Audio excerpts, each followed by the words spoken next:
welcome back to Washington Commanders Insider. Today, we're going to be looking at a historic signing in Josh Johnson, quarterback that is coming back to the Washington franchise. We're going to be talking about why that makes history.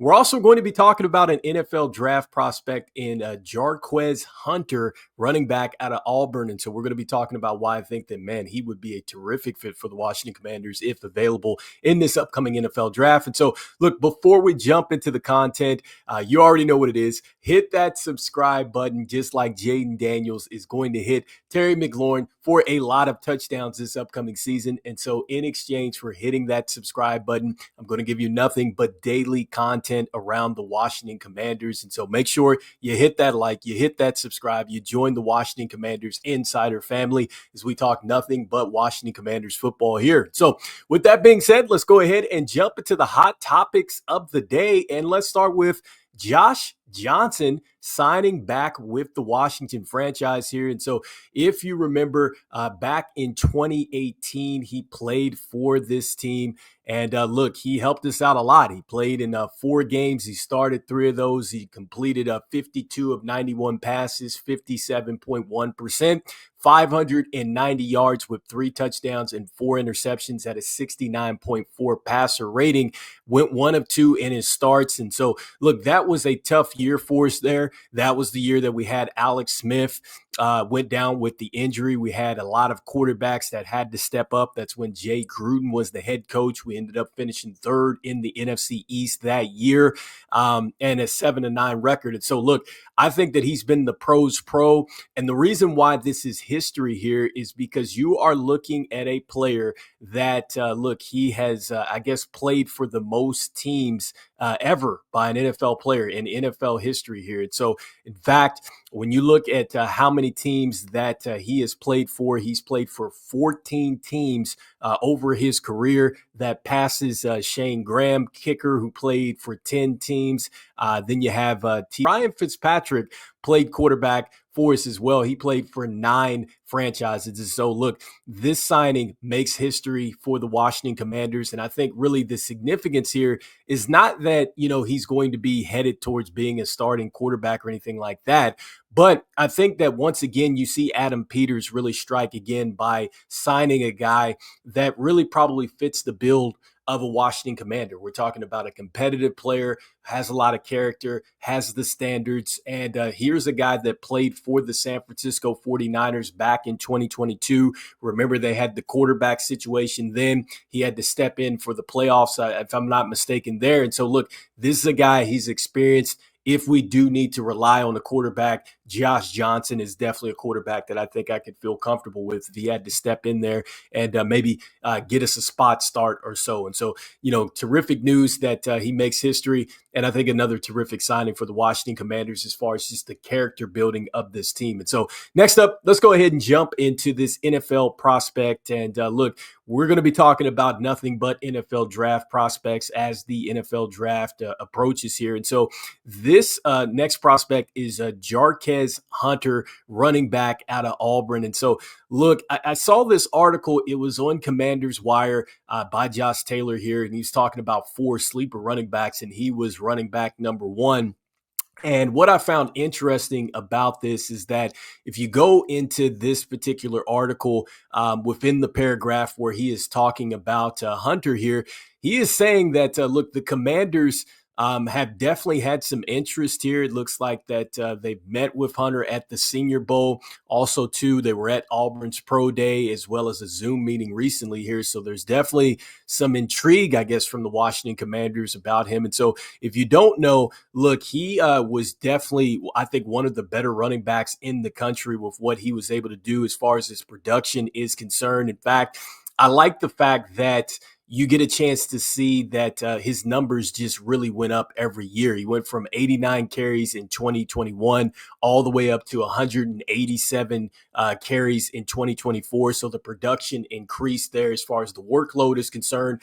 And look, he rewarded the team with that because he went from 593 yards in 2021 all the way up to 1,201 yards in 2024.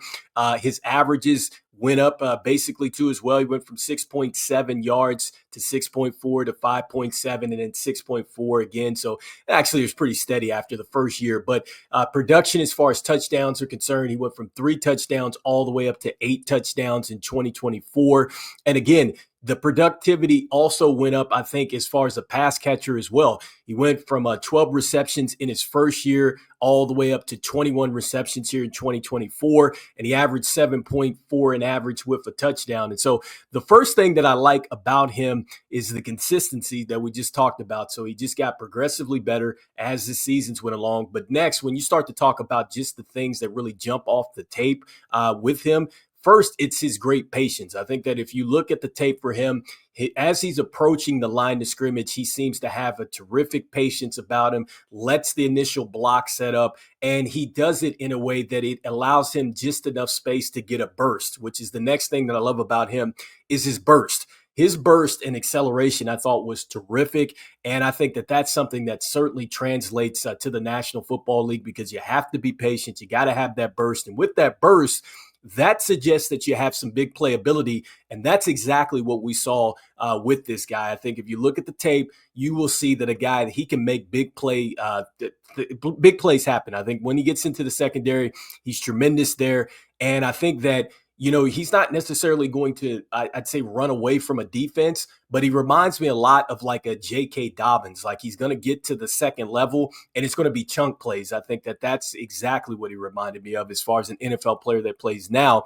And then I like the fact that when you look at some of the runs that he had, he's going to be, I think, a very good runner inside. And I think he's going to be great as far as the zone concepts. I think that you see some of that with the Washington Commanders. And that's why I think he could be an excellent running back if selected there because of that. And I like, too, his balance and his agility. I think that there's a lot of times where he gets hit and then he always seems to fall forward. He's always going to find a way to get into the end zone, get the extra yards that way. And just his balance, he's always falling forward. So the agility, the balance, I think that that's something that was terrific on tape. And then I think really the plus side about him is that he has a lot of growth to go. I think that when you look at the production and you look at the fact that he didn't have really a high workload initially, I think that he has some untapped potential there in the National Football League. And one of the things that I saw here in just reading an article about him is he said that he feels that he's underrated as a pass catcher. And I can say this, looking at some of the clips as a pass catcher, he has some great hands. I think that, man, the quarterback hit him with a variety of throws, whether it was like a bubble screen where he lines up as a wide receiver at times. There was one time where he's coming out of the backfield and the quarterback throws a dart. And I mean, it was just a nice catch and run. So he has the ability to just locate the football and then all in one motion kind of get into his running motion. And so I thought it was a very smooth transition. And I think it really suggests when you hear him say that, and just what we saw here on tape, I think that that's a guy that, man, it translates to maybe something that's untapped potential. You talk about that being in Cliff Kingsbury's offense. Now we're talking about maybe a 3-down back. And look, I love the fact, too, that he is he takes just off the field stuff seriously. I think one of the things that they talk about here in the NFL draft buzz was just his ability to just really lock in on the academics. I guess he earned spots on the SEC academic honor roll. And that leads into one of the things that they talk about as far as a strength for him is his high football IQ and his ability to understand pre-snap what defenses are doing. And I think that that is huge. And that just kind of strikes me as a player that I think, when you're talking about Washington Commanders and you're talking about getting players that have the work ethic and the high character and things like that, that reminds me a lot of the stories that we hear with Jaden Daniels and just coming in and with the preparation. And so, look, even if he doesn't necessarily have the refined skills initially, the fact that he has that football IQ and the willingness to study like that sounds like a guy that is probably going to be one of the first ones in the facility and the last one to leave. And I think that when you talk about just his ability to probably pick up, blitzes and things like that, I think when you're talking about a high football IQ, with the complex defenses and things like that he's going to face, I think that he would immediately be a guy that could pick that up. And I think that that is a plus. And so one of the weaknesses that they talk about is that he's going to have to get a little bit better in the passing situations as far as the protection is concerned. But I think once he gets that, definitely you're looking at probably a 3 down back. And then also, too, just when you add more workload, will he be able to handle the physicality of the National Football League? But look, as far as the measurables are concerned, I went back and I looked at his combine and just what he did there at the NFL Combine. Look, a 4.440, all right? And then he also had a 33.5 a vertical jump. He had a 10 even on the broad jump.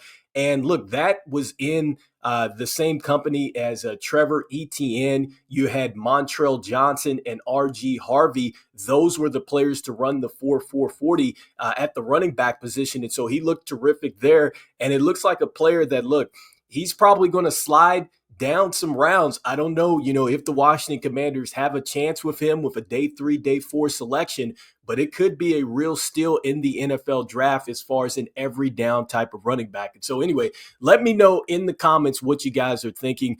Would you like to see the Washington Commanders take a chance on Jarquez Hunter? Because I do think that, man, he is showing some exceptional things as far as just the growth. Like, there's so much more untapped potential with him. And I just feel like you get him in with Cliff Kingsbury, Dan Quinn, I think that they are going to coach him up a lot. I thought we saw that a lot last year with our players that, look, they simply worked so hard and they coached them up so much. And I could just see a player like this that has this type of untapped potential maybe really take off from day one with the Washington Commanders. And also, too, let me know what you guys are thinking, too, about Josh Johnson coming back to the Washington Commanders.